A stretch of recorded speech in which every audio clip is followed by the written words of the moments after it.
than the previous day. Chalo. Anyway, let's see. Let's see. Thank you, sir. Thanks a lot, sir. Thank you very much. So I welcome and hand over to the Dr. Pavan Kumar. Thank you, sir. Thank you very much. So that we get maximum benefit from them. Surely, surely, sir. Surely. So let us take first 10 to 15 minutes. I'll take the test of you all people that what we have studied yesterday. So first of all, very, very good evening to one and all, to the keen participants of research methodology. And research is very like a ocean. You cannot be expert of research. Even if I am taking the FDP of research, please don't perceive that I am the expert. I am only the facilitator to inspire you, to motivate you to learn about the research. So may I know what we have discussed yesterday? Can you please recall anybody who can, from the participant, who can tell me, okay, what we have done yesterday, what we did yesterday, what was the topic, what was the session? Because first 10 to 15 minutes, I would likely to recapitulate the things, recapitulate the, the learnings which we have done. Scales. Okay. What do you mean by scale? What do you mean by scale? Scales of measurement. Very nice. Very wonderful, Ramandeep. You have mentioned wonderful, accurate thing. Scales of measurement. May I know how many types of scales are there? How many types of scales are there? 4 types of scales. Very fantastic, Meena Vazrani. Very nice. There are 4 types of scale. So that is nominal scale, and the second scale is ordinal scale, third scale is interval scale, and fourth scale is the ratio scale. So these are the 4 basic scales of measurement. Okay. Now my next question to you, suppose if I give you one research problem, okay, do the study on customer behavior towards cold drink. Let's say I am asking you one research topic, that is customer preference towards cold drink. Okay, for example, I'm writing here. All right. Can you please, can anybody out of the participant can draft or can make 4 scales? Can you use the different 4 scales like nominal, ordinal, interval, and ratio in this particular research issue or research topic? Can you write any question where you could use nominal scale? मान लो मैं एक cold drink पे study कर रहा हूँ. I'm doing a study on a cold drink. So if I would likely to seek the response from the respondent and I would likely to use nominal scale. So which type of question should I use? Which question should I use? Please frame the question. I want that you frame the question. Would you prefer Coca-Cola? Okay. Would you prefer Coca-Cola or Limca? Very good. Very nice, Parul Sharma. Yes. You have asked, you are asking to the respondent that which category of Coca-Cola, which category of cold drink the customers prefer, whether they are preferring Coca-Cola or Limca or Maaza or Fanta or Dew, like for example. So one thing is clear that it is a nominal scale. Yes or no? Yes or no? Please just write in the verb yes. Now, now if you would likely to use ordinal scale in your questionnaire, then how will you frame the question? How will you frame the question? Please tell me. Just frame the question by using an ordinal scale. My question is, okay, you are going to use ordinal scale and on this topic, that is customer preference towards cold drink. So which question would you give preference? 1 for most preferred, 2 for least preferred. Very good, Parul, very nice. Or you are going to ask the respondent to give the ranks to various cold drinks. Okay, you are asking the respondent to give the different ranks. Ranks means you are giving 5, 6 cold drink, the name of the cold drink categories, and you are asking the respondent to give the rank. Rank means number 1 to Limca, number 2 to, say for example, Fanta, number 3 to Coca-Cola, number 4 to Dew, number 5 to Maaza. So what actually you are using? Which type of scale you are using in your questionnaire? You are using in your questionnaire, that is ordinal scale. Very good, Gurmeet Singh. Fantastic answer. Nominal is clear, ordinal is clear. Now I would likely to ask you one more question. If you are going to ask the attitude of the respondent towards cold drink, you know, every customer do not have the same attitude towards these towards the cold drink. Some of are having positive attitude towards Coca-Cola, and some are having, you know, positive attitude towards, say, Limca. Okay, then if you would likely to study the if you would likely to frame the question by using interval scale, please write down in the chat box which type of question will you frame, so that I could come to know that it is an interval scale.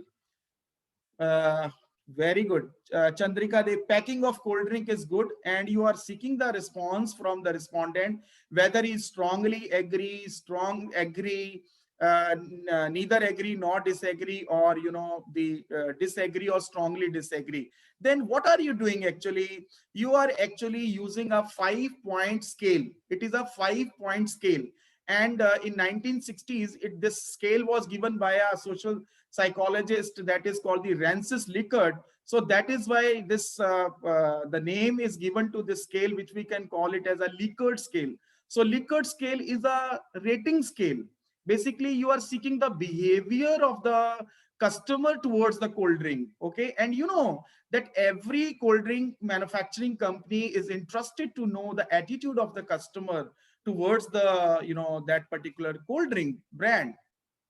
Okay, so you are using the interval scale. May I know why it is interval scale? Why it is interval scale? What is the reason that you call it as an interval scale, that strongly agree, agree, not sure, disagree, and strongly disagree? Why is it? Because, yes, Kiran, there are intervals. Not only interval is the answer, not in the only three things: order, identity, and difference. Fantastic. A big clap to Chandrika. That I don't know who is she, but she has just done wonderful answer, that there is order is there, and difference is there, and identity is also there. Very good. The interval scale comprises the properties of order, properties of difference, and properties of, you know, that is the order, identity, and difference. Three things are there. Now come to the ratio scale. Can you please use the ratio scale in the same study when I'm doing a study on customer behavior towards cold drink or customer preference towards cold drink? So which type of question would you use for using ratio scale? Okay, very good. How many people like Coca-Cola? Say 40 people like Coca-Cola. Okay, how much how much money do you spend to buy a Coca-Cola? How much money you how much money do you spend to buy Coca-Cola in a month? Okay, so this is when you are getting the answer in the actual price, absolute amount, exact amount of variable, then it is called the ratio scale. I hope it is clear to you. I think I have revised, I have just recapitulated the things which we have done yesterday. That is nominal, ordinal, interval, and ratio. Okay, right. Okay, absolute values are there. Absolutely, Kiran Saroy, you are right. Now, after that scale, I have also done, we had also done scaling techniques. Scaling techniques. I hope you remember. I would likely to recall the topic. So I taught you two types of scaling techniques. One was the that is called the comparative scaling technique, and the non-comparative scaling technique. Please try to understand, it's a very common sense thing. You people are very intelligent participant. You know that Likert scale is a non-comparative. Why? Because you are not comparing Coca-Cola with Pepsi. When you are using interval scale, suppose if you are asking the statement to the respondent that Coca-Cola is tasty, Coca-Cola is tasty, let's say this is the statement, Coca-Cola is tasty, and you are seeking the answer from the respondent or from the customer. Customer can also be your respondent, because it depends upon your type of research. If you're doing a business research, obviously customer is the respondent. Okay, if you're doing a social research, then obviously you can say respondent means anything who could be fit to give your response. So dear participants, when you are asking this question that Coca-Cola is tasty, Coca-Cola is tasty, right? This is one statement. This is one item. It is also called item in the research. It is also called statement in the research, in the Likert scale. And you are seeking the response, behavioral response from the respondent, attitudinal response from the respondent, that whether Coca-Cola is tasty. Strongly agree, agree, not sure, disagree, and strongly disagree. So here you are not comparing Coca-Cola with any cold drink. You are just you are just seeking the response about the Coca-Cola. That is why it is called the non-comparative scale. It is called non-comparative scale because you are not comparing. Okay, whereas in the comparative scale, I had shown you the example of, I think you must be remembering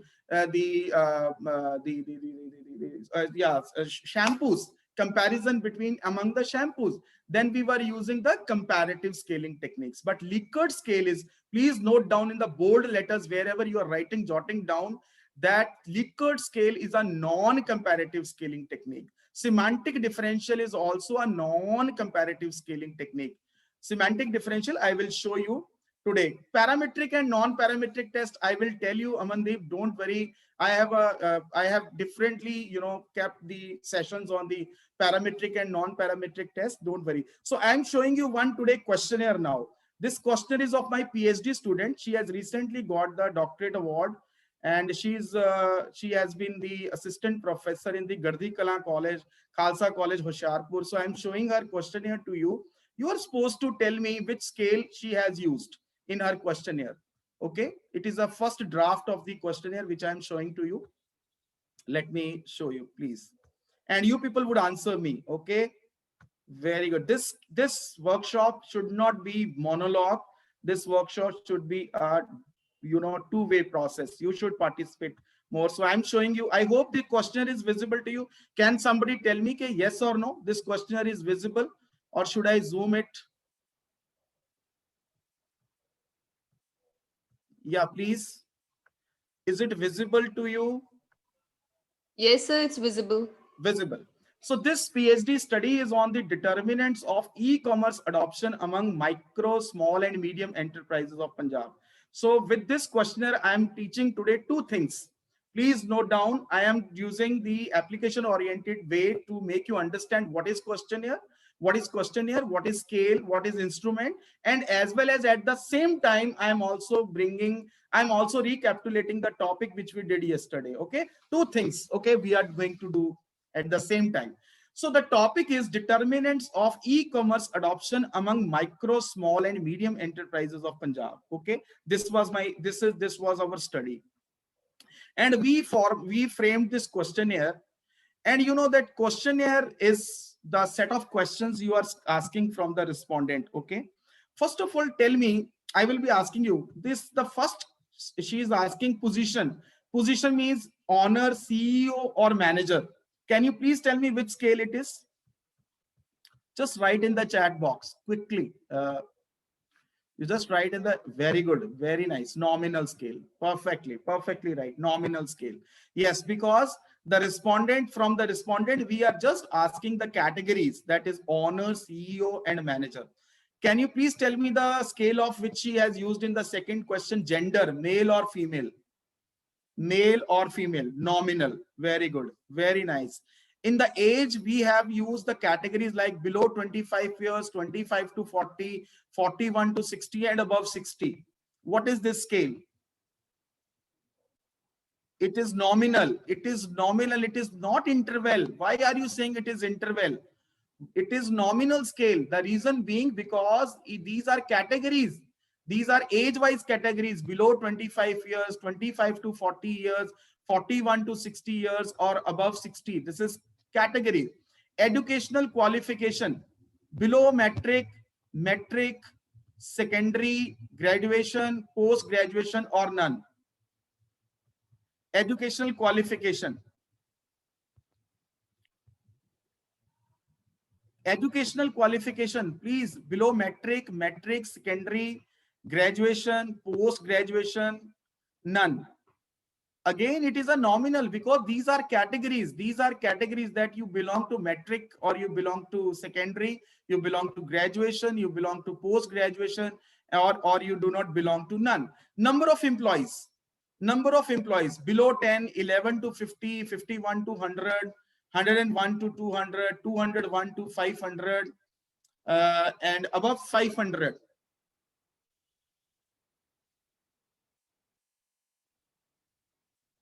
Okay, right, right, absolutely right. Now we are going to discuss this. Just a moment. Yeah, please tell me this question here. Let me just a moment.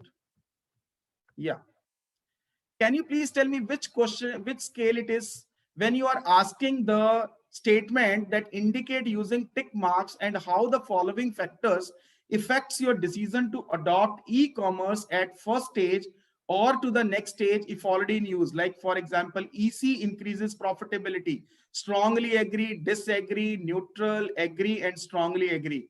Can you please write in the chat box which scale it is? Interval scale. Yes, absolutely, Parul. It is Likert scale. It is Likert scale. Yes, it is non-comparative scale. It is Likert scale, and it is interval scale. Yes, similarly, you have the different, look at these statements that EC improves the, uh, well, EC improves the market share for product. EC means electronic commerce. EC stand for electronic commerce. That's why we have used the short form, that EC improves the market share for product and services. EC provides better services to information, or EC improves job performance. And we are seeking the response from the respondent on a 5-point rating scale, that is Likert scale, from the strongly agree to the strongly disagree. So this type of scale or this type of data is called the interval scale. Interval scale. And this is called a relative advantage. Please try to understand. Please note down. Like for example, relative advantage. From where we get this, these constructs? We got these constructs from the review of literature. Okay, from the review of literature, we have explored these construct relative advantage, and in order to determine the relative advantage, we have got these items, these statements like EC increases profitability. We have taken this statement from the Hong CL 2005. EC improves the market share for product and services. We have taken this statement from the Al Somali Clock 2015. EC provides better service access to information. We took this statement from the AGBO 2015. I mean, we have you can extensively explore the review of literature in order to pick up the suitable items which actually denotes the relative advantage. It means that this first statement, second statement, third statement, fourth statement, fifth statement, and sixth statement, these 7 statements, these statements, they are actually denoting the meaning of relative advantage. Okay, so this is in the research, we can call it as a construct. We call it as a construct. Construct is denoted by the items. Okay, this is denoted by the item, and these items are correlated with each other. These are items are related to each other, highly related to each other. So that is why these statements or these items, they reflect the construct, that is relative advantage.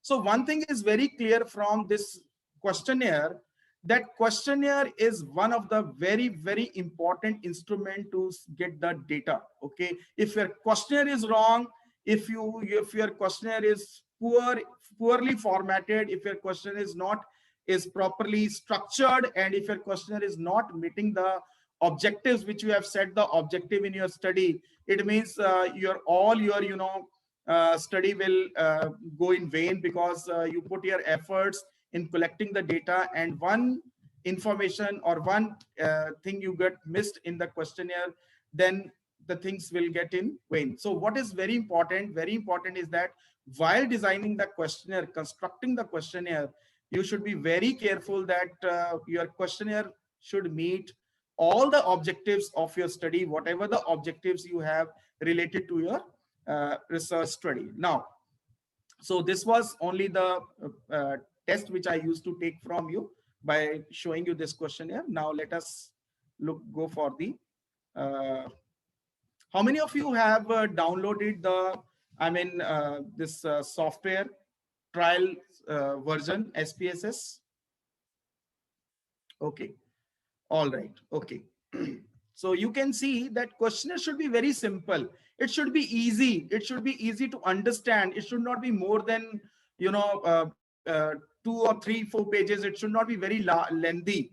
Okay. You should use simple English, and your questionnaire should be structured. Means if you look at these options, please try to understand whenever you are content from the choices like male and female, below 25 years, 25 to 40 years, 41 to 60 years, above 60 years. So these are the options. When you are seeking the answer from in the form of options or choice, then it is called the close-ended questionnaire. Please note down, this type of questionnaire is called the close-ended questionnaire.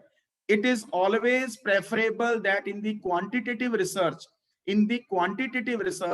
always use structured questionnaire, always use close-ended questionnaire. This is close-ended because the respondent is given the choice to choose the appropriate, option. So this is called the structured and the close-ended questionnaire. Whereas in the qualitative research, please note down, the researcher must use open-ended question. Open-ended means, like in the qualitative research, you are going to study in depth. In depth means like you are going to seek the study where you are actually conducting the qualitative study. Qualitative study means you are trying to explore in depth, like for example, why, what. Okay, and these kind of statements when you use in your open-ended questionnaire, then it is called the qualitative research. Qualitative open-ended questions you will use. Like for example, if I ask you question, why you use Coca-Cola? Like for example, if I would likely to conduct the qualitative research on customer behavior towards Coca-Cola, then I may go for qualitative research. For example, I'll use the interview method, and in the interview method I'm asking the question from the customer, okay, that why you prefer Coca-Cola. Now when I'm asking why is very open. If I ask this, if I ask the question to Parampreet Kaur, okay, why you like Coca-Cola, what is the reason why you prefer Coca-Cola, I think the answer is in a very open-ended manner that it will come. She would tell, okay, sir, Coca-Cola is tasty, and the Coca-Cola is the price is very economical, for example. Means lot of attributes I would likely to get, that it is tasty, it is relaxing, or it is stress buster, like for example, like that way. So this is, I'm trying to make you differentiate between the quantitative and qualitative research. Quantitative research is always conducted through surveys.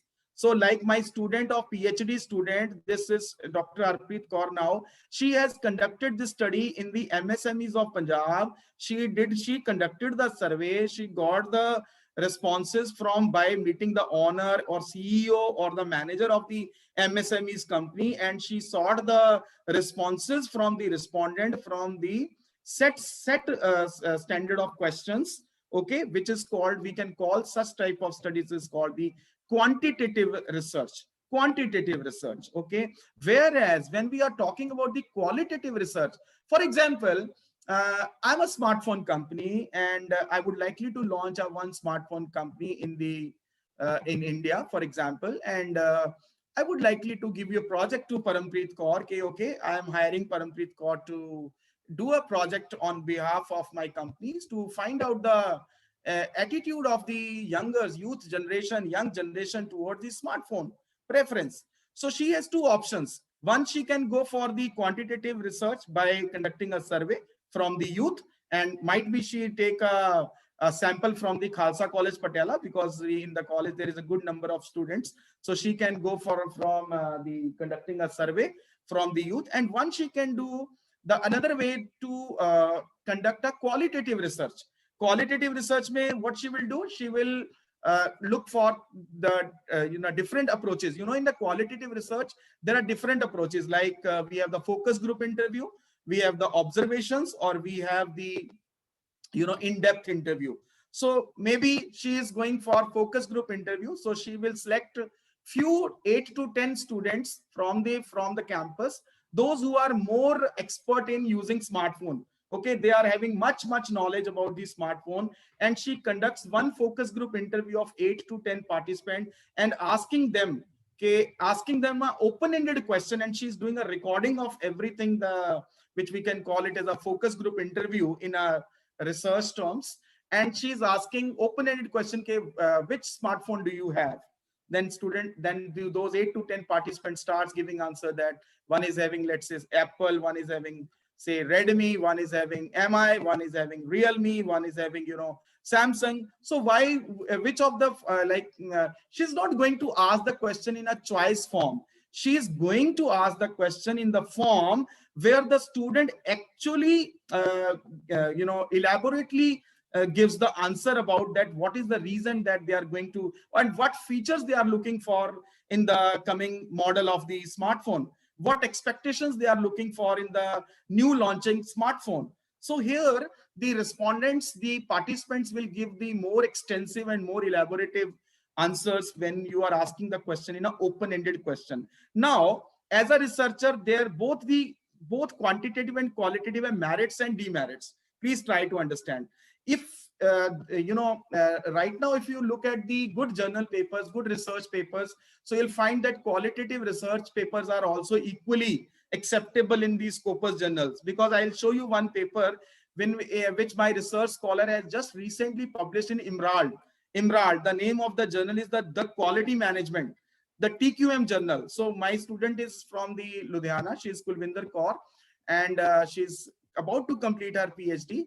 And she did only qualitative research. No tool has been applied, no SEM, no structure equation modeling. I don't know why researchers are so much inclined towards the software. It's okay, that software is very important when you are doing a quantitative research. Even in the qualitative research, you have the software like NVivo is there, Atlas.ti is there, R is also there, and you can also have the SPSS modeler is also is there. So you can go for the qualitative research, of course.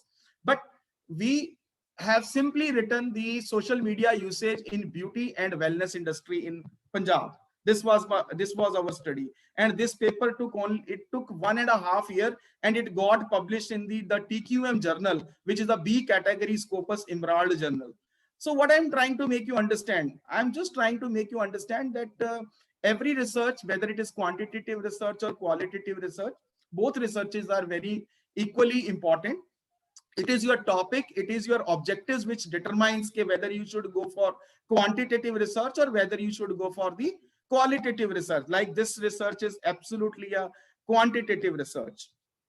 Now I'm going to open let's just a moment, sharing the screen with you.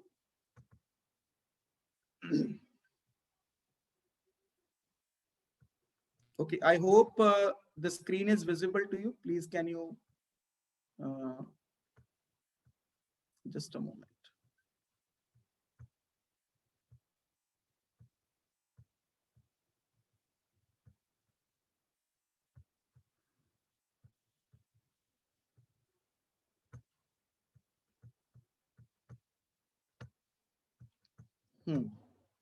So today, first, I think I'll take to the first 30 minutes. I will take to a questionnaire part, and then we will do a data entry in SPSS. Okay, for sure.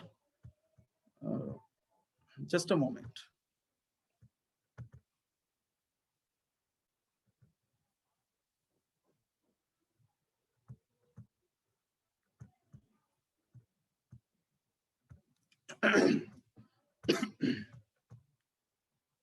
Okay, so I hope the screen is visible to you. Please, in the last 30 minutes, please, anybody from the organizers, please tell me and stop me, because in the last 30 minutes, I am going to show them a demonstration of SPSS, how to do a data entry in SPSS. Okay, so first of all, I would likely to go through okay, visible. All right, it is visible.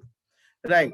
So let us we are going to, in the day 2, we are going to discuss the questionnaire design. So moreover, I have shown you the demonstration of questionnaire. I haven't shown you, only I haven't told you what is questionnaire, but rather I have shown you the questionnaire.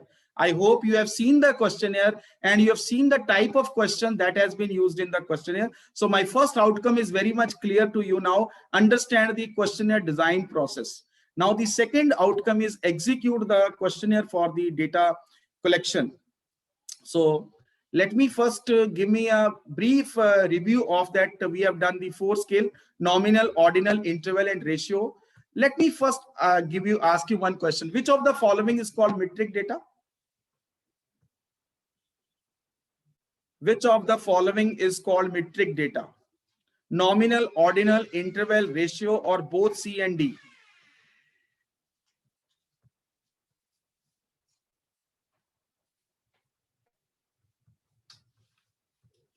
Arey, that's great. Good, good. Fantastic, fantastic. C and D. Okay, E only. Okay, those who are writing C and D, I agree with your answer also. And those who are writing E also, they are also right. Okay. Acha, tell me, identify this scale quickly. Quickly identify this scale. Which scale it is? I'm asking from the respondent, rank from 1 to 5. 1 means least, 5 means highly preferred.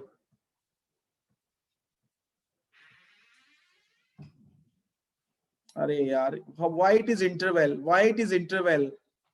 Only those students only those participants who are writing ordinal, they are absolutely right. I give them a big hand. Absolutely, it is a rank. It is written over there, rank from 1 to 5. 1 means least and 5 means highly preferred. Okay, so it is with scale. It is a ordinal scale. It is ordinal scale because order is there. 1 means least and 5 means high, means 2 is better than 1, 3 is better than 2, 4 is better than like that 3, and 5 is highly preferred. So it is a rank from 1 to 5. So it is ordinal scale. And quickly give me the answer of this question. Which scale it is? Which scale it is?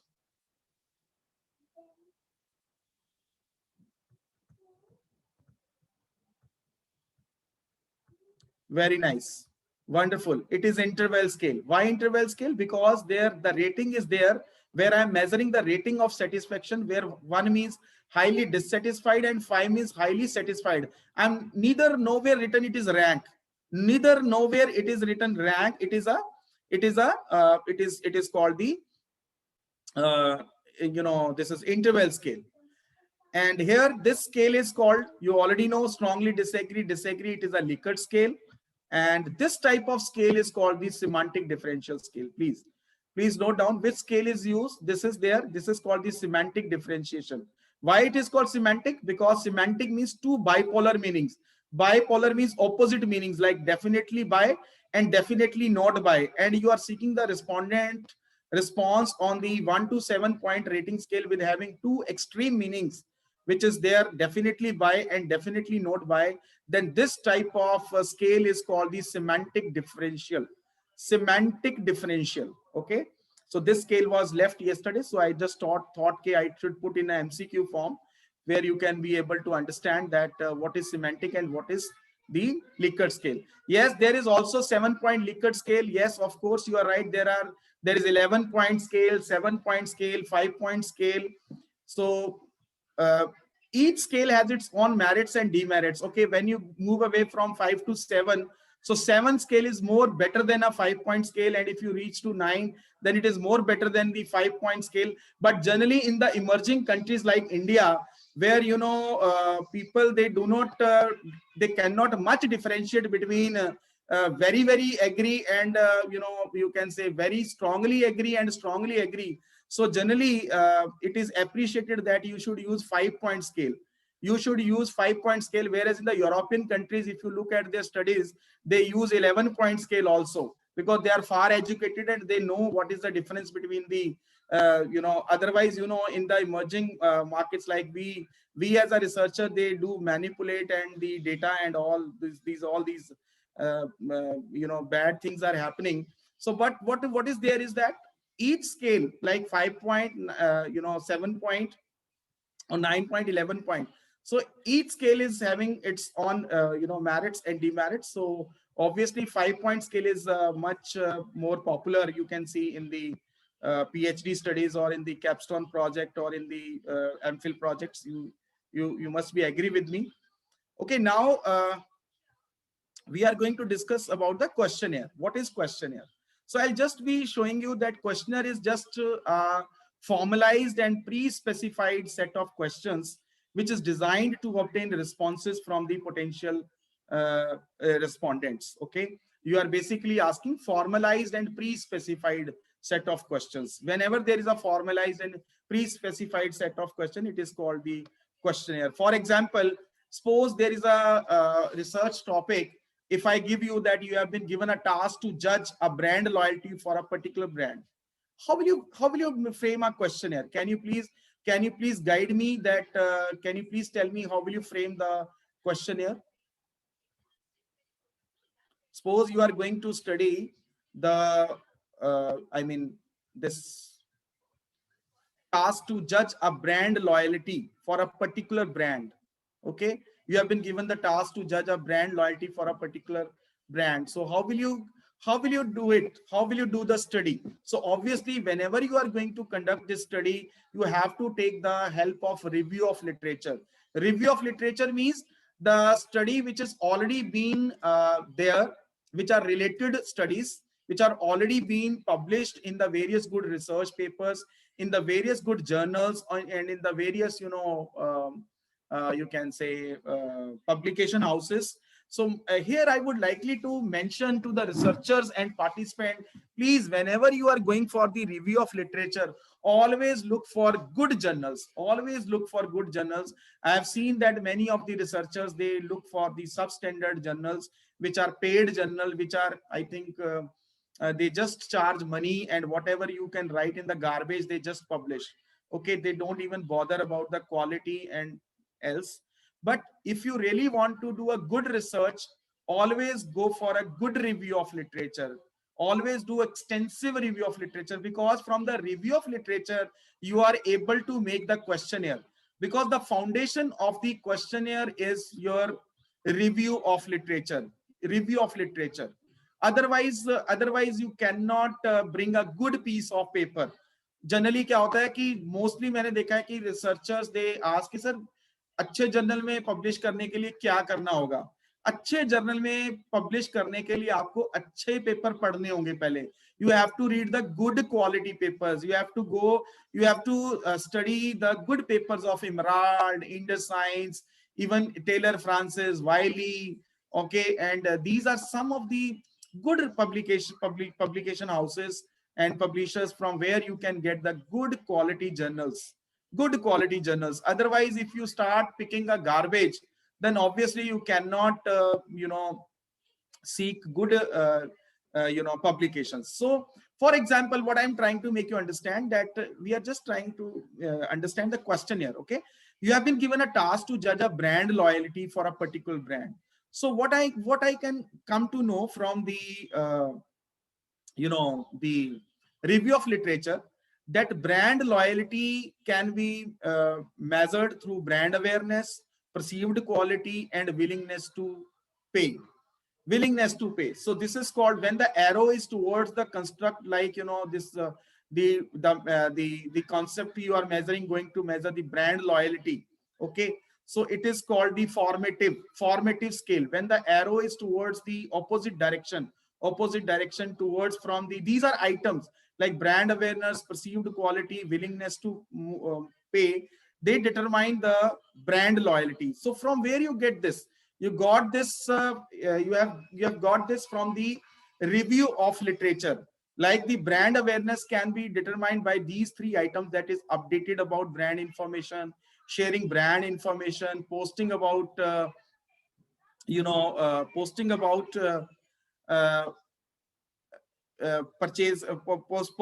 purchases. Similarly, perceived quality means these are the three items which determines perceived quality, that is post about quality brands only, post about unique featured brands, post about brands with problem in. So all these things you will come to know, you will get to know only if you thoroughly conduct a good review of literature, good quality review of literature, then and then only you can actually measure the brand loyalty. Otherwise, if you will pick the substandard journals, substandard papers, then the things will be missing and you are not able to bring unique findings or unique study in your related to the study which you are going to do to study the to judge a brand loyalty for a particular brand. Okay, so here you can use different like the items are there. Like this is one of the example which I have taken. Like suppose you are going to study the brand loyalty among users of social networking sites. Okay, so here what you are going to do, you will collect certain statements, you will collect certain items. These are also called items and these are also called statements. These statements you can develop your own statements, or you can get these statements from the already established, already uh, from the good paper. Okay, from there you are picking these statements from where you can measure the brand loyalty among the users of social networking sites. Like for example, I keep myself updated with information about brands by following their social network profiles, and you are seeking the response from the 1 to 5 rating scale on a Likert scale. I publish content about my favorite brand to create awareness about it. I do make a post about a brand when I buy it. I share information of brands because I am rewarded for doing so. I publish content about quality brands. I publish content about brands with unique features. So what are you doing actually right now? You are actually using the various statements, okay, in order to study the brand loyalty among users of social networking site. So what you can do, you can explore the various papers which have been already conducted on the social networking sites, on brand loyalty, on user preference towards social networking site. Put some keywords, put keywords in the Google Scholar, okay, put keywords in the Google where you can get the good research papers that have been already been done on the brand loyalty or social networking style sites. From there you can pick up these statements. Okay, these are called the statements, or these are also called the items, statements, one and the same thing. Okay, and what is the questionnaire design process? Whenever you are going to design the questionnaire, first you look for your objective. Okay, your objectives are the base of questionnaire design. Okay, which objectives you have been made for your study, and obviously you are going to design this, develop this scale or develop the instrument, design the instrument. Instrument means questionnaire. Questionnaire ko we also call it as instrument. It is also called scale. So one and the same thing. Questionnaire design process. So there is a process. The process means that there are different process of there are different steps of questionnaire designing. So basically there are 3 steps of designing the questionnaire. One is the pre-construction phase, second is the construction phase, and third is the post-construction phase. So these are the 3 stages of designing the questionnaire. So in the pre-construction phase, you are going to require a specific information in the light of research objective. Here, first point means you are going to explore review of literature. You are going to find out the review of literature related to in light of research objectives, whatever the research objectives. मैंने देखा कि mostly students they write a wrong research objective. Research objectives they always start with the to, like to determine, to identify, to explore, to you can say to identify, to explore, to determine, and to study. So these are the objectives. But I have seen that some of the researches where students they just write to find, and they also write like to detect, and they also write like the words like to say for to propose. So please, whenever you are framing the objectives, your objectives should be very, very specific. Your objectives should be very, very precise, and your objectives should be measurable. Okay, you should use because your objectives is this, your sum of objective is equal to the title of your study. In simple equation, Objective number 1 plus objective number 2 plus objective number 3 is equal to title of your study, title of your PhD research, title of your capstone project, title of your, say, the any project you are doing. So first in the pre-construction phase, सबसे पहले आपको क्या करना है, आपको जितनी भी information आपको गैदर करनी है, you are supposed to require specific information in the light of research objectives. Then the second, you should know about your respondent characteristics, that who is your respondent, whether your respondent is young, whether your respondent is, in which category your respondent belongs to. And then third thing, which you are very, very important decision which you are going to take in designing the questionnaire, selecting an appropriate survey technique. You know, there are different survey techniques nowadays. In the pandemic, people, the researchers, they do a different survey techniques, like from the Google form, okay, or they do a you know, the web surveys, they do a telephonic surveys. Okay, there are different types of surveys in the pandemic times, because the physical in person was not possible due to the social distancing. So many of the researchers, they use the, you know, online email survey methods. So there are different, you know, survey techniques. So you are supposed to take the decision also that which survey techniques you are going to you know, decide while in the pre-construction phase. This is called the pre-construction phase. Pre-construction phase. And while determining the content of individual question, when you are framing the question, so is the question necessary? Ask yourself, please. You are a researcher. Ask yourself, is the question necessary? Are several questions needed instead of one? Means sometimes we are writing 8 to 10 questions, 5 to 7 questions, but that the same question, these, we are not supposed to require 5 to 7 questions. Rather, only few questions can only be, or only one questions can be meaningful in that particular questionnaire. So please ask yourself that is the question necessary? Are several questions needed instead of one? And sometime, you know, in the questionnaire data collection, you will find that there is sometime a problem that participant is unable to answer. Participant is unwilling to answer. So please, you ask again to these questions that is the participant informed? Can the participant remember? Can your the question cannot be you know, put into a legitimate or legal, you know, issue? Or are you not using the information in the questionnaire which is very, very sensitive? Okay, whenever you are going to seek the response from the respondent, please, your questionnaire should not contain any information which is sensitive and which is not you know, the you can say is not possible to answer by the respondent. Please tell me the answer of this question. In the pre-construction phase of questionnaire, dash should be considered. Information required considering research objective, respondent characteristics, or decision regarding selecting an appropriate survey technique, or all of these. What is the right answer? What is the right answer?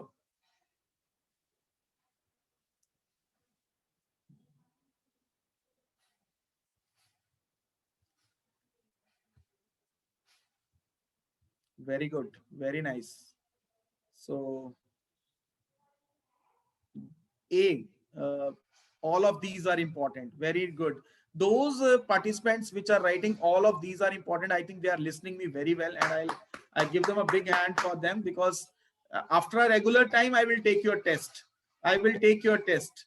Don't think that I'm going on speaking and I will spend 50 minutes, 55 minutes, 1 hour, and you guys will get a certificate after these 7 days, because there may be an intent for the purpose you are into a FDP or any workshop.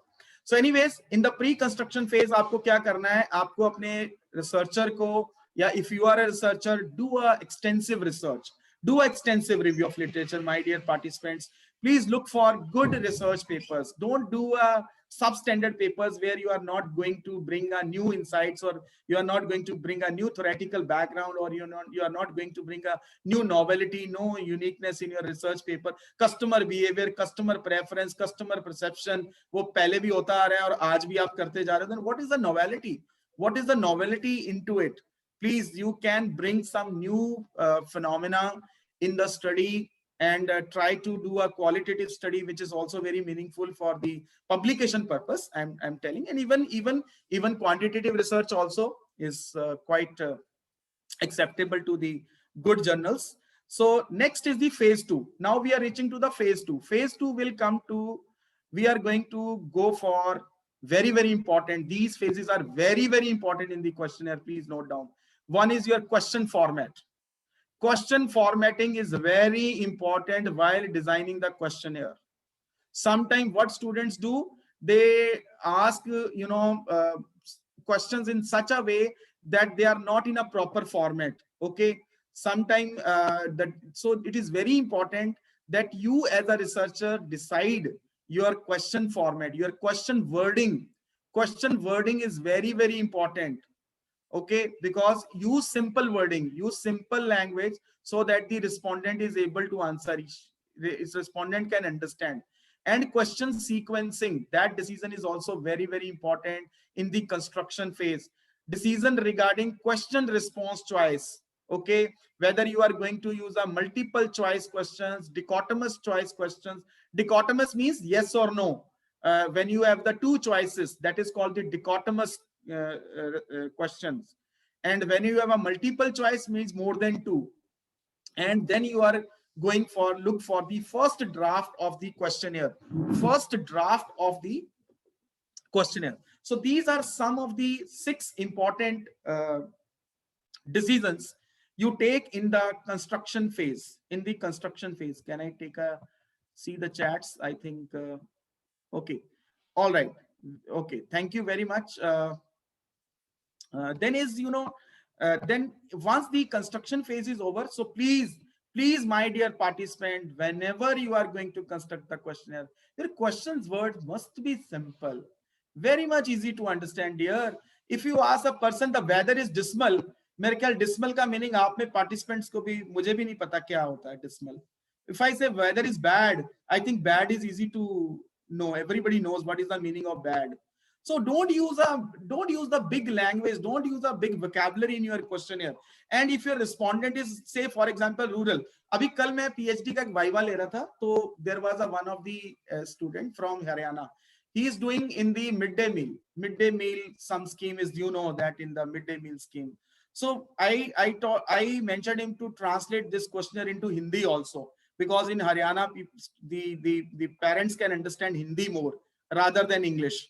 Okay, so you can also translate your English. One of my student, Dr. Ritu Kumra, she did a study on a role of RCTs in the in empowering rural youth towards entrepreneurship in Punjab. So I suggested him to translate her questionnaire in Punjabi, because we went to the trainees from the RCTs, and trainees are 10+2 plus 10th pass, because these training institutes provide them a training of softwares or computer literacy or mobile apps, for example. And we were trying to understand the entrepreneurship empowerment.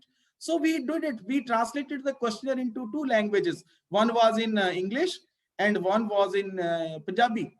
So your questions wording must be simple and easy to understand, and do not use ambiguous or vague words. I'll show you the examples. Please, I'll show you the example in my coming slides. Don't worry. Don't use the vague words. Confusing words. Ambiguous means confusing words, that must be avoided. And double-barreled questions must be avoided. Double-barreled question means that at the same time you are asking 2 answers, 2 questions at the same time, and respondent is very difficult to answer that which of the question is you are seeking the answer of the question. That is something called the double-barreled question. Avoid leading and loaded questions. Leading questions means biased questions, where you are directly seeking the answer in yes from the respondent. Please avoid such questions and avoid using overstated words. Overstated words should be avoided in the questionnaire, and implied assumptions must be avoided. Means don't use such questions where you are getting the answer implied, okay, that you will get the same answer when if you ask this question to the respondent. And respondent memory should not be over text. Means you should not ask the question, okay, after last year which product you bought in the month of February. Would you think that the respondent would recall that in the last February 2020 which of the product he or she has bought? So don't ask those questions which are related to the respondent memory. And generalization and estimation type of questions must be avoided, and respondents' ability to answer must be considered. So these are the decisions which you are going to go for. The, like, for example, I'm giving you one by one example of the each decisions. I mentioned that question wording must be simple. Simple means instead of telling what is your perception, आपको पता है कि perception को कौन समझेगा? Even students, they cannot identify sometimes what is the meaning of perception. So you can also use a simple word that what is your view about the new advertisement campaign. Okay, you can use this particular, instead of perception, you can use a word which is very simple and easy to understand. That is what is your view about the new advertisement campaign. Similarly, next is the questions wording must be very, very simple. Like, for example, and next is vague or ambiguous words must be avoided. For example, if I'm doing a study on online shopping, and if I ask the respondent in a year, how much money will you spend on shopping? And I ask the responses very much, reasonably well, less, and very less. What you will get out of it? What will you infer? What will you infer about the response from this question? It is better that you can ask them that in a year, how much do you plan to spend on shopping? Like less than 10,000, less than 20,000, less than 30,000, less than 40. So such type of questions must be avoided. It should be in a proper way that yes, 10 to 20,000, 20 to 30,000, 30 to 40,000, above 40,000 or below 10,000.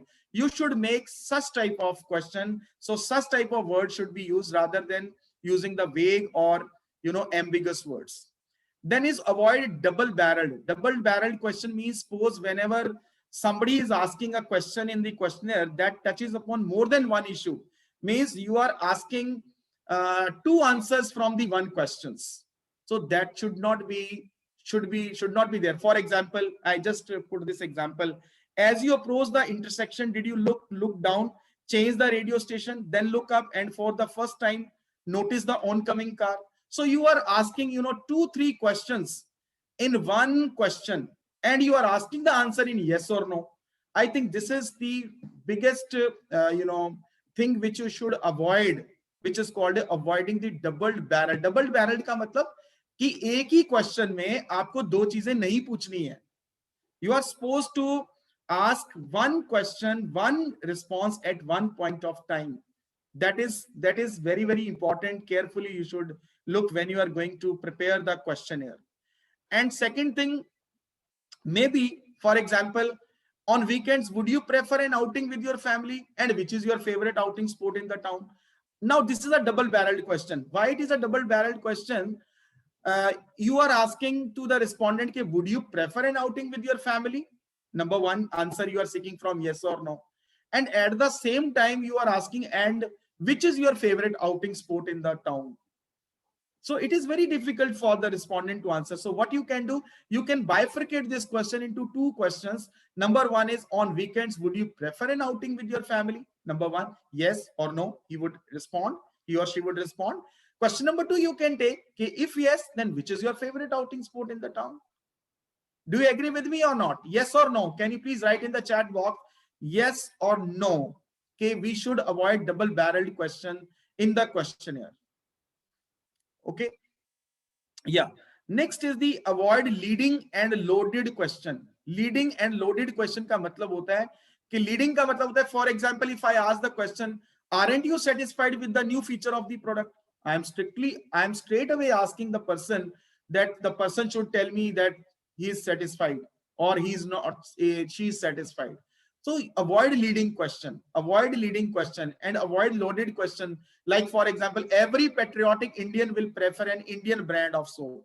No, why you are asking this question that every patriotic Indian will prefer an Indian brand of soap? Again, here you are committing a mistake that you are using a loaded question or leading question. Leading question hota hai which gives you a direct response in yes or no. Direct question in yes or no. Okay. And again, you should avoid the loaded question. Okay. So this is very, very important, that avoid leading question, avoid loaded question. And avoid using overstated words. Overstated word means like you are asking, a survey revealed that hepatitis cases are increasing in India due to dirty water drinking. Have you any intentions to purchase a water purifier in the coming 6 months? Such a big, long question, overstated word. The same words are repeating again and again. Why don't you just ask the question that have you any intentions to purchase a water purifier in the coming 2 months or coming 3 months? Why are you writing this overstated words that a survey revealed that hepatitis cases are increasing in India due to dirty water drinking? I think don't use this type of overstated words. Keep it simple and keep it easy to understand. And more importantly, implied assumptions must be avoided. Implied means like, do you think company A should continue with its incentive scheme on bulk purchase? Okay. Do you think company A should continue with its incentive scheme on bulk purchase? Or do you like a discount scheme on bulk purchase as provided by company A? Obviously, कौन नहीं like करता discount scheme को? Everybody likes discount scheme. Everybody likes incentive scheme. कौन नहीं पसंद करेगा? मुझे तो incentive scheme बहुत अच्छी लगती है कि if somebody asks me that do you think company A should continue? My answer would be obviously yes. So implied assumptions must be avoided in the questionnaire. Okay, कि मेरा आंसर डायरेक्टली यस आएगा, क्योंकि दोनों question में मेरा answer क्या होगा? Yes होगा. नो तो हो ही नहीं सकता ना इस क्वेश्चन में, because consumer is rational. Everybody will say that yes, A should continue with its company with its incentive scheme or discount scheme on bulk purchase. So we should avoid such implied assumptions. And moreover, respondents' memory should not be over text. It means that, for example, you should not ask like this way that in the past 2 months, how many times have you eaten ice cream of brand X with your family? Can you recall?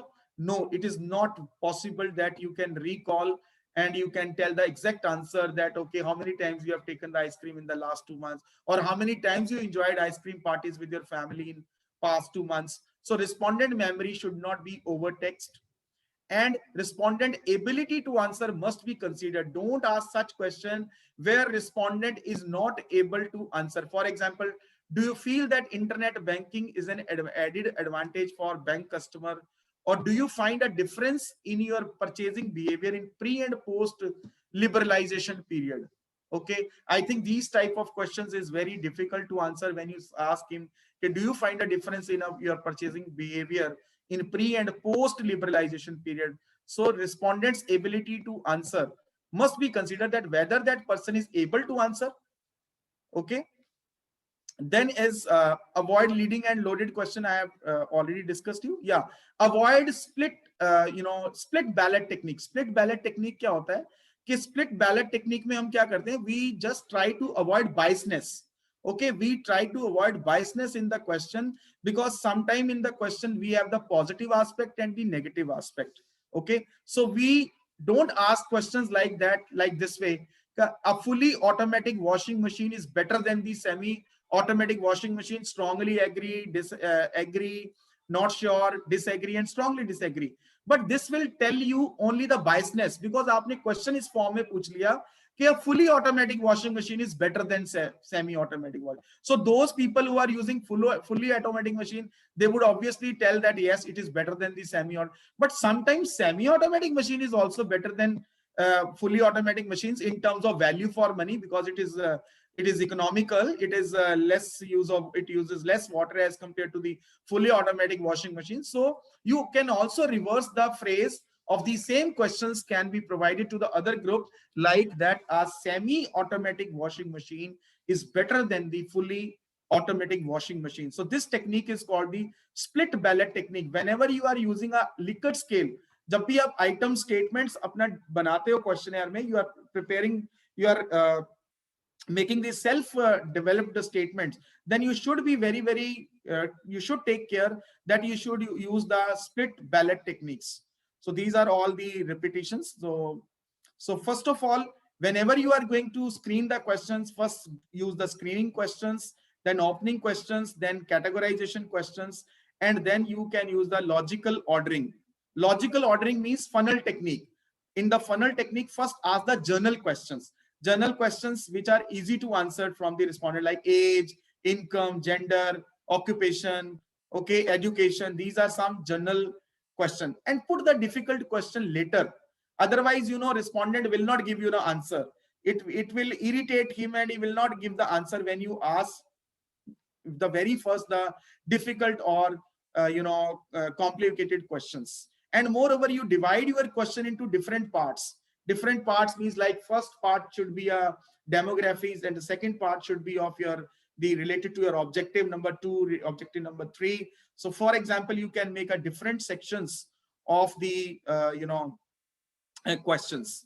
Okay, then is the layout. Layout should be very, very important. Your layout question, the layout of the questionnaire play a very important role, that your questionnaire should not be very long, it should not be ambiguous, and there should be a proper division into parts. Depict coding. Coding should be there. Okay, you should depict coding like male and female. Male means 1, female means 2, and print on a good quality paper. I know that there are sometimes the researcher use a poor papers in the. It should be very, very professional. It looks that the appearance of the questionnaire should be very, very important. Very, very important that your questionnaire looks like that it is a PhD thesis questionnaire, or it is a capstone questionnaire, or it is a project questionnaire is on the related to the project related questionnaire. So you should keep all these. Yeah, Puneet Paul, split ballot ka matlab hota hai that you are asking negative statement, and at the same time, Puneet Paul Kaur, you are also asking positive statements. Otherwise, if you keep on asking the positive statements, then the biasness will come. So what you can do, you can use both negative and positive statements while framing the questionnaire. Like for example, Coca-Cola is tasty. In some of the questionnaire, in some of the statement, you can also ask that Coca-Cola is the taste of Coca-Cola is not very much appealing, so that the respondent should not give the biased answer. Biased answer, because otherwise the people who like Coca-Cola, they will keep on giving the biased response. So you should have the split ballot technique, that a mix of question having the positive statements and as well as the negative statements. Okay, and yeah. Next, post construction. In the post construction, what you do first, you pre-test the questionnaire. Acha, questionnaire agar ban gaya, to what will you do once the questionnaire is ready? How can you come to know that your questionnaire is perfect, your questionnaire is well framed? How will you check? Can you please write in the chat box? What will you do in order to look for pilot survey? But before pilot survey, Amandeep, you should check the validity of the questionnaire. Before conducting the pilot survey, first you should check the validity of the questionnaire, which we will do tomorrow, I think. Validity and reliability. You should check the validity of the questionnaire. If your validity is fine, it is perfect, then I think, and then you can go for the pilot testing. And what is the adequate sample size for pilot testing? Your pilot testing must be on the 10% of your sample size. For example, if you have a 500 sample size, so you can take 50 as a first, lot of respondent from where you can have the, the sample as a pilot study. Okay, so validity is very important. After once the questionnaire is designed, question is framed, then you get the expert opinion from the various experts, whether any grammatical mistake, whether any statement is ambiguous, whether any statement is to be deleted or amended or modified. So from where you will get these things? You will come to know these things from when you will get your questionnaire check from the experts. Okay, which we can call it as a face validity. Face validity, you can get it checked from the experts, okay, from the doctorates, from the researcher, from the industry people also. It is not only that you can get your questionnaire vet from only the doctorate faculty. No, even the industry. Suppose your studies on a soft drink, so I think CEO is the right person, the managing director is the right person, general manager is the right person to vet your questionnaire. Okay, if you are doing a study on MSMEs, so obviously the director of MSMEs could be also one of the right person to do the vetting of your questionnaire. It is called vetting. It is called vetting of the questionnaire, to vet the questionnaire. Okay, so you should have the experts. Okay, yeah, now we are going to discuss the demonstration of SPSS. All right, once the questionnaire is clear, now we are going to insert the data entry. Okay, how can we do the data entry in SPSS? The same scales which we have done: nominal, ordinal, interval, and ratio. So before that, I would likely to show you one exercise which we are going to do in SPSS. Let me first open the SPSS. So can I have your feedback, please? Till now, is it clear to you? Questionnaire, the 3 stages: pre-construction, construction, and post-construction. So your pre-construction and construction and post-construction, they are very, very important, very, very important. Okay, now I'm going to give you exercise on SPSS. Just a moment.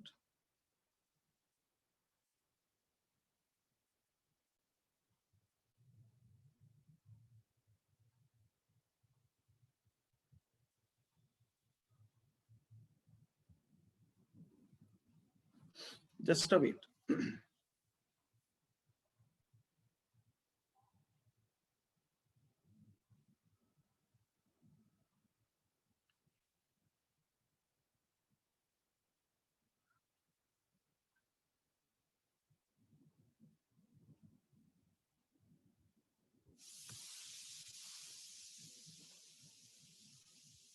Okay, now it's opening.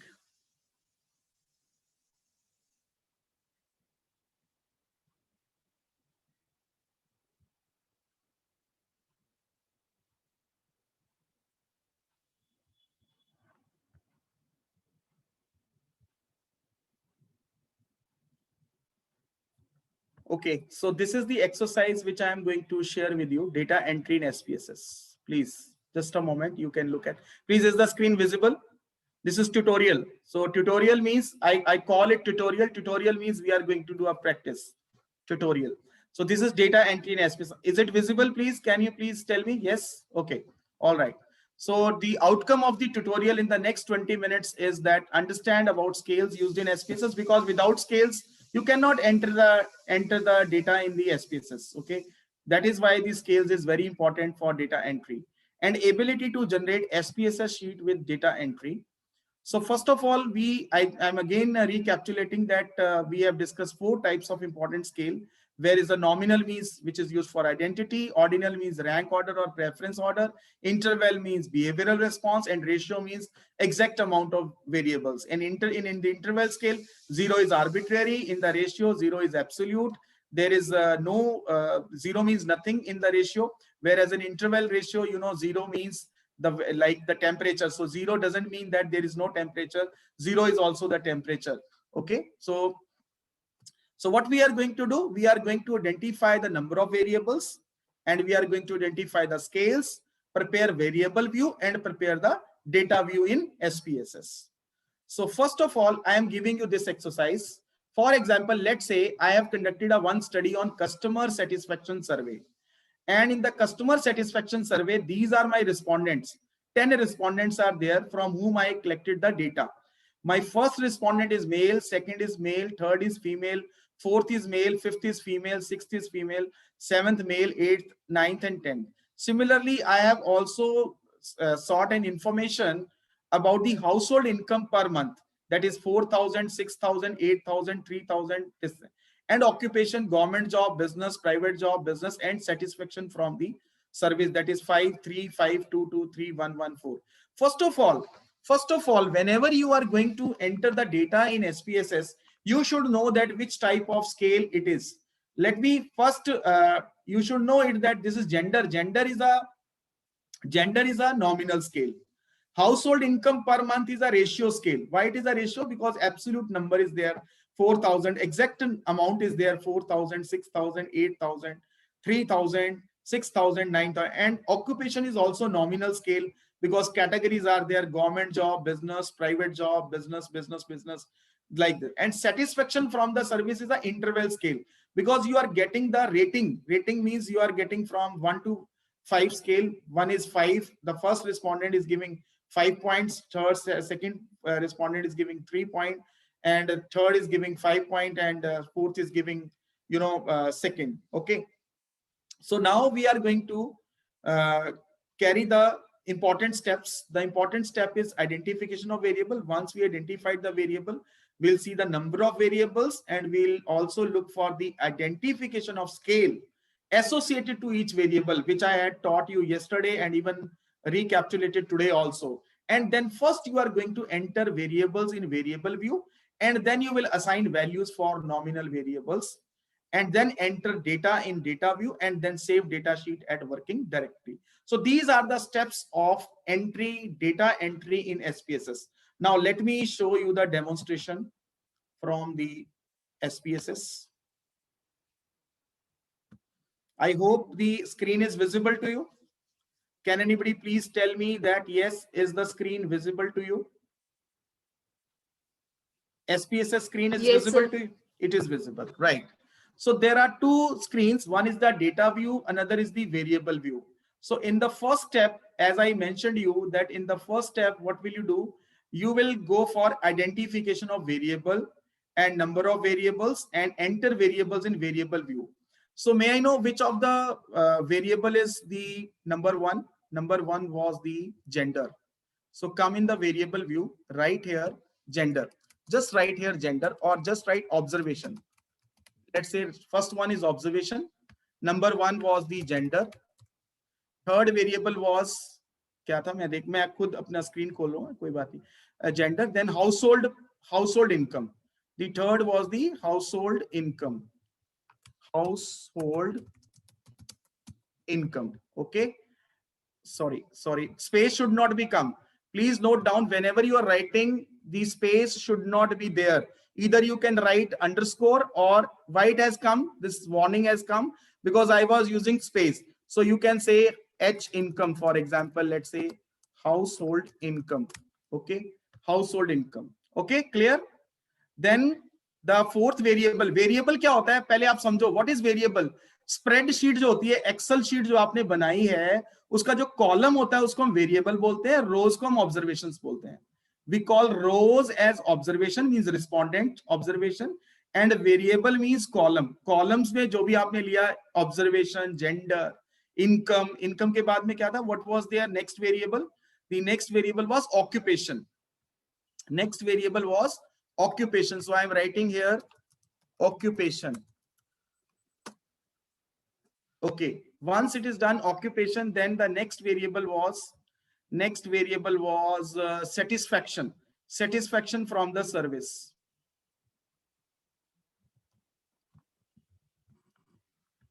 Okay, by default these values will come: type, width, decibel, values, missing, column, align, measure, and roll. Okay, this will, now we have to change it. We have to see the scale, the type of scale, and accordingly we have to take the actions. Like this is label. Label means observation. We are just labeling it. This is the gender. This is the household income. Here you can write the full label, household income. And here is the occupation. And here is the satisfaction from the service. Okay. Now value. Value हमें किसका देना है? Value we are going to only use this column only for the categorical, only for the categories where we have the ordinal scale, we have the interval scale, or we have the nominal scale. There where we are going to use the value. Like gender is categorical. So in this, click over here.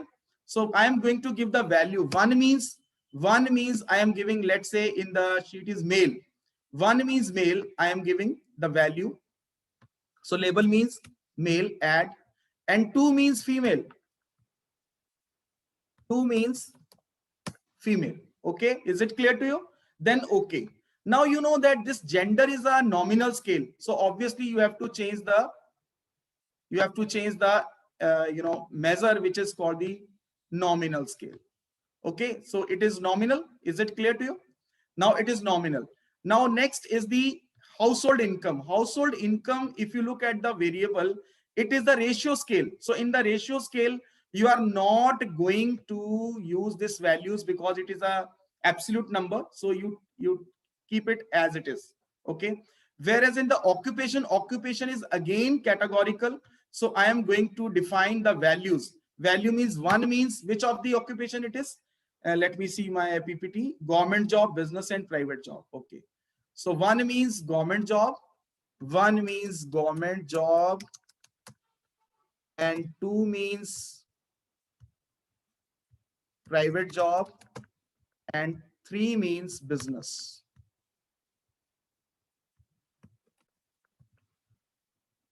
Okay. And then okay. So again, it is also a nominal. And this is household income is a ratio data. Ratio means this scale. You are going to use this scale symbol for the ratio or interval. Please note down that this scale ना आपको लग रहा है ना जैसे maths का scale होता था हमारे we used to use. So in simple way, you can write down this scale would be used for the interval or the ratio variable. So I'm going to use this scale for. And satisfaction is again the satisfaction is again like our ratings. This is 1 to this 1 2 3 4 5 we have given like you have been given. Let me see the 5 3 5 2 2 3 1 1 4 3. So that is a satisfaction scale. So you will going to use the again here you will write the scale where you can also click 5 means like you can write 1 means highly satisfied, strongly satisfied. Okay, and 2 means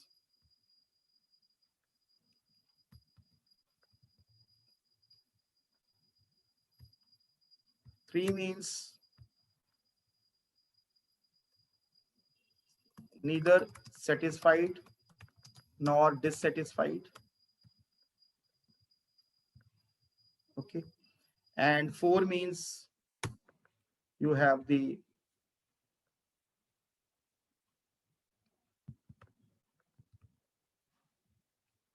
and 5 is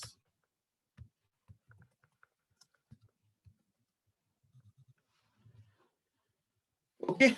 So is it clear to you now? Is it clear to you now that we have done a variable view and now then come to the data view? Now observation, you know, it is we have the observation like 1, you have the 2 3 4 5 6 7, how many? 10 I think observations were there. Let me see how many observations were there. It was 10.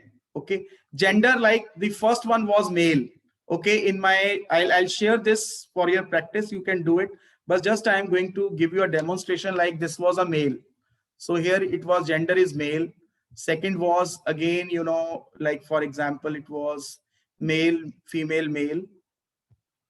Okay, now you can see now I'm using randomly, like suppose for example this is female, say for example this third one is male. Okay, so let's say fourth one is also the male, fifth one is also let's say male, and fifth one is also say for example female. And you are supposed to do the data entry manually this way, or you can bring you can do in an Excel and then import it, CSV file and import it.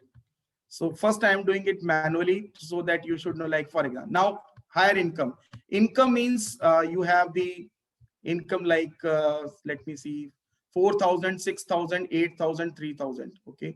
So let me give you just say, for example, 4,000, 6,000, 8,000, say, for example, 5,000, 10,000, 3,000, 2,000, 1,000. This is called data entry. What we are doing data entry. This exercise is called data entry, and occupation is again, you know, it's a, let's say, government job, say it's a private business, say it's a, say for example, again it's a, for example, let's say business. Okay, and it is a private job, again it is, let's say, private job. Again, it's say, let's say business. Again, let's say it's private job, or let's say it's a business, private job, or private job. Okay. Now satisfaction. Satisfaction, you are right, like you are strongly satisfied, or say for example, satisfied or strongly satisfied, let's say.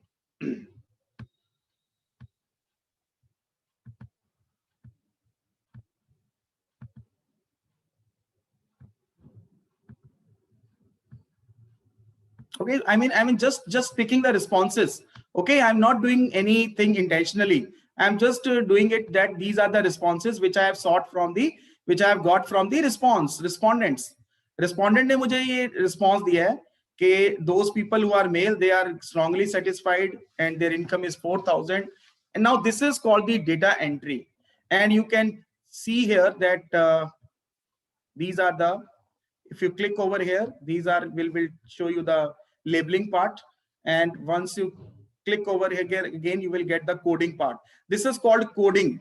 This is called coding. It is called coding. यानी जैसे मैंने आपको questionnaire दिखाया था, I have shown you the questionnaire. So my student also did the same thing, that they have done a coding of each question and put the values, put those coding numbers into it, into SPSS, because SPSS understand only the quantitative.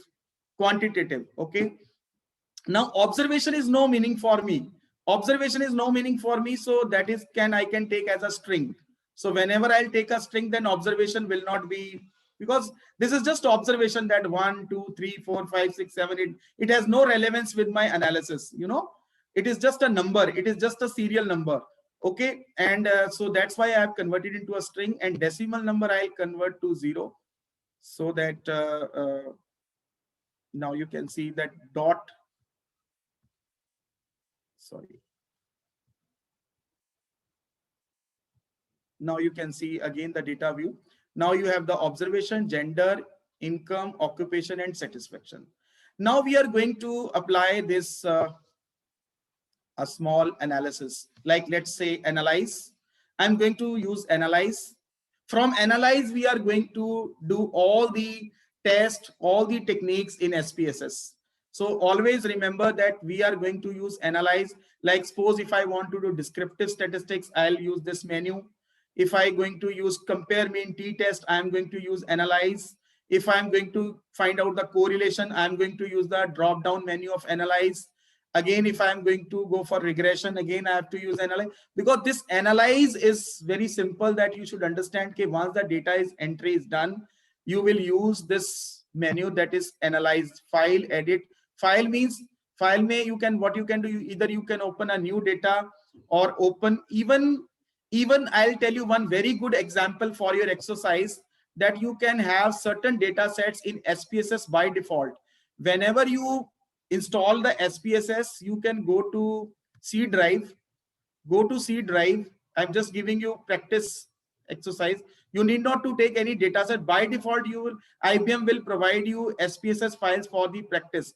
Go in the program files, click on IBM, go to SPSS, click on statistics, click on the version, and go to where it is samples. Click on samples, click on English. You will have some of the by default data sets which you can use for the practice at your own. You need not to take any data set. These are by default, it is called, we can call it the internal data sets. These are internal data sets which is provided by the IBM SPSS, that you can click on bank loan, catalogs. There are so many good exercises you can do for your practices, Okay, once the data entry has been done, let me take the chats. Kuch gaaliyan to nahi de raha. Let me see.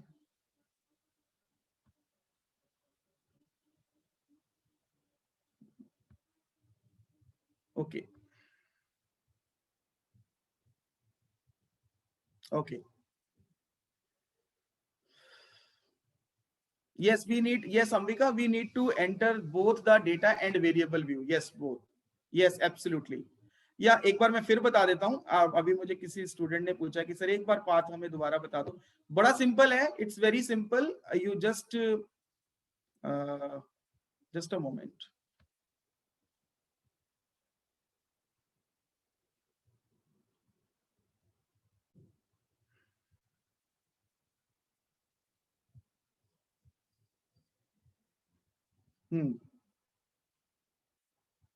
Yeah, go to analyze, see, go to file. Are you able to see? Go to file, then open and data. Open and data. Once you click on data, then you will have this. Are you able to see it? Are you able to see the folders? Then you click on C drive. Click on C drive. In the C drive, click over here, go to program files. In the program files, click on the IBM. In the IBM, you can click on the SPSS folder, statistics, click again and again over the same folder. And then you will get the sample folder here, samples folder. Click on samples, and then again, you will have the English. Click on English, and these are some internal data sets which are provided by SPSS, IBM SPSS, to do a practice at your own on these data files. So you can go for, like for example, try to do it today. चलो मुझे अभी मान लो, suppose करो ये मेरा data entry है, मुझे यहाँ पे मैं कहता हूँ कि अच्छा कितने मेल्स और कितने फीमेल्स हैं. If I ask you how many males and how many females are there, so what you can go to, you go to descriptives, go to frequencies, click on the gender and click on the occupation, and then you can see the, say for example, mean, and I'm going to say get the standard deviation, for example, and okay. I hope you are able to see the screen. You are able to see the output. So output has come that there is no missing value. 10 respondents are there, 10 genders are there, there is no missing value. Statistics ka matlab hai that there are 10 valid respondents and there is no missing value, and this is mean of gender, this is the mean of occupation, this is the standard deviation of gender, and this is the standard deviation of occupation. Then how many males are there? 6 are males. 6 are males, and females are how many? 4 are females. In this data set, I have counted, I have used the count because my data is nominal. In the very first day, I taught you that when you have the nominal scale, you can max compute the count or frequency or percentage. Okay, so you now have got the frequency, percentage, and the valid percentage. Similarly, occupation, just click on the right click, copy, and paste it on your Word file or your capstone project. Those students, actually, this is for PG students, like MBA students, they can go for simple descriptive statistics, frequency table, and visualization in the capstone. But of course, in the PhD level, we'll definitely go for the parametric and non-parametric test. So this is the basic thing which I taught you, how to use SPSS data for data entry and for the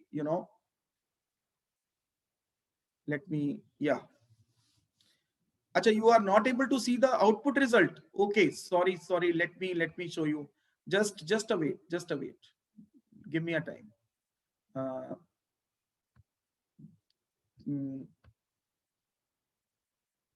Okay, now you will. Actually, I have not shared the whole screen. That is why you are not able to getting. Now, are you able to see? Are you able to see the output? Those who have mentioned in the chat box. Yes. Okay. Okay, now you are able to see it. All right. So this is the output where you are getting the numbers, missing value, mean, standard deviation, and this is the frequency that males are 6 in number, females kitne hai? 4 hai is data set mein, and this is the cumulative and percentage, and this is the frequency of occupation and percentage. So thank you very much. With the time constraint, the time strikes at 7:01. So thank you. I hope you have got the hands-on experience of data entry in SPSS, and as well as I again recapitulated the topic, that is nominal ordinal interval ratio And we also discussed about what is questionnaire, what is the essential of question. And I've shown you the PhD thesis questionnaire, where we have used the different types of scale and all the Likert scale and interval scale or ordinal, nominal, and so thank you very much. Yes, over to you, ma'am, please.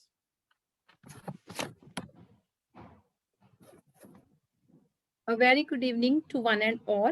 On behalf of Research and IPR Cell, Khalsa College, Patiala, I would like to thank Dr. Pavan Kumar for taking out time and for providing us a very informative knowledge. Sir, your lecture was full of knowledge. You have explained the topic how to design questionnaire in a very easy way. Sir, the way you explain that topic is mind-blowing. Thank you, sir, for Thank you, such ma'am. informative. Thanks for the inspiration. It's all the because of these participants are so interactive, and I'm enjoying the session. Rather, I'm learning.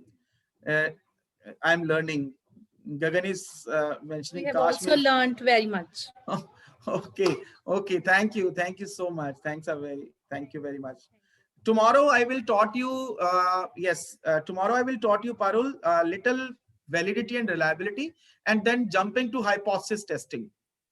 कल बहुत अच्छे वाला session होने वाला है, ठीक है।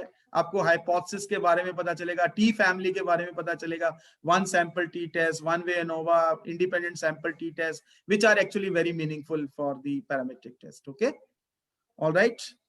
So हाँ जी, please, thank you very much. Okay ji, over. So I'm going to end. Thanks to all the participants. We will meet tomorrow at same time.